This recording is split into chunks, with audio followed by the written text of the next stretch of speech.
सामान्य तौर पर शनि को अशुभ फल देने वाला माना गया है, क्योंकि शनि एक क्रूर ग्रह है।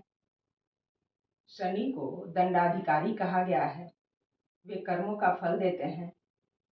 ये सारी बातें हमने सुनी है शनि के बारे में, लेकिन कुछ खास परिस्थितियों में शनि अशुभ फल नहीं देते हैं। शनि यदि जन्म कुंडली में योग कारक हो तो अशुभ फल नहीं देते हैं। पांचवें के शनि को अशुभ फल देने वाला माना गया है। क्यों माना गया है, इसको समझते हैं। जन्म कुंडली का यह पांचवा भाव है। जब शनि यहाँ बैठते हैं तो अपनी तीसरी दृष्टि से सातवें भाव को देखते हैं, जो कि जीवन साथी का भाव होता है। शनि की दृष्टि को विच्छेदात्मक कहा जाता है। जिस भाव पे दृष्टि डालते हैं उस भाव में विच्छेद की स्थिति उत्पन्न करते हैं, अलगाव लाते हैं, यह कहा जाता है। और शनि अपनी सातवीं दृष्टि से यहाँ 11वें भाव को देखते हैं, जो कि लाभ का भाव है, इच्छाओं की पूर्ति का भाव है।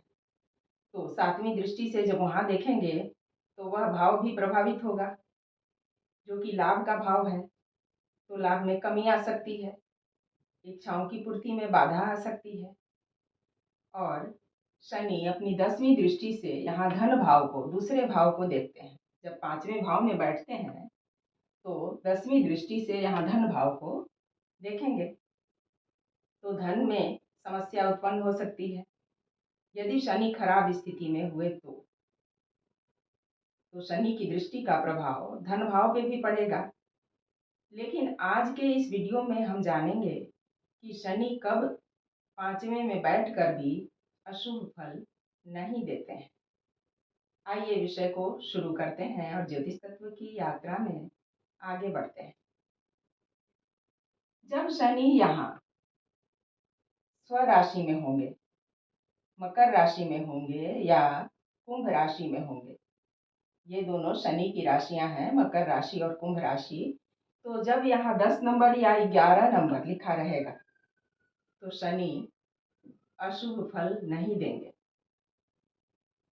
ऐसे सामान्य तौर पर दूसरी राशि का नंबर यदि अन्य राशियों का नंबर हो, जो कि शनि की शत्रु राशि का नंबर यहाँ हो पांचवें में, तो शनि संतान प्राप्ति में बाधा उत्पन्न करते हैं या संतान के जीवन में कठिनाइयाँ उत्पन्न करते हैं। लेकिन यदि शनि यहाँ स्वराशि के होंगे, मकर या कुंभ राशि में होंगे या अपनी उच्च राशि तुला राशि में होंगे, तो शनि अशुभ फल नहीं देंगे। क्योंकि कहा जाता है कि किसी भी भाव का जो स्वामी होता है वह उस भाव में अशुभ फल नहीं देता है। उस भाव में अन्य क्रूर ग्रह बैठ भी जाएं तो भी अपने भाव की वह रक्षा करता है। जो भी ग्रह जिस राशि का स्वामी होता है उस भाव की रक्षा करता है, ऐसा कहा जाता है। तो शनि यदि यहाँ अपनी राशि में बैठेंगे, मकर या कुंभ में या तुला राशि में, तो शुभ फल ही देंगे। और यदि शनि धनु या मीन राशि में बैठेंगे, यदि यहाँ 9 नंबर लिखा होगा या 12 नंबर लिखा होगा, तो शनि बृहस्पति की राशि में होंगे, तब भी शनि मिश्रित परिणाम देंगे। क्योंकि शनि बृहस्पति से समभाव रखते हैं। लेकिन इसके साथ ही हमें नवमांश कुंडली को भी चेक करना होगा। नवमांश में शनि की क्या स्थिति है।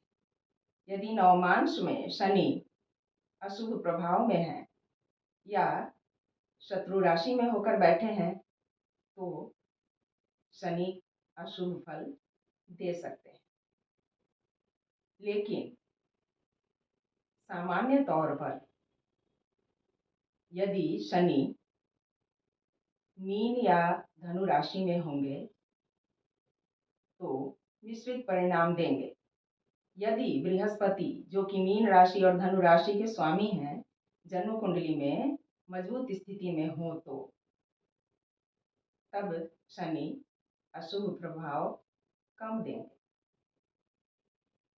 वृष लग्न में, तुला लग्न में, मिथुन लग्न में, कन्या लग्न में और मकर कुंभ इन दोनों लग्नों में, तुला लग्न में, जैसा मैंने अभी कहा, इन लग्नों में शनि को योग कारक माना गया है।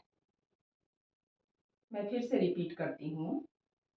वृष लग्न में, तुला लग्न में, मिथुन लग्न में, कन्या लग्न में और मकर तथा कुंभ लग्न में शनि को योग कारक माना गया है। और त्रिकोण में हमेशा इन लग्नों के मित्र ग्रह ही बैठेंगे। तो इन लग्नों में यदि शनि यहाँ बैठे तो शुभ फल ही देंगे, क्योंकि यदि यहाँ कन्या लग्न होगा तो यहाँ मकर राशि आएगी तो शनि शुभ परिणाम देंगे।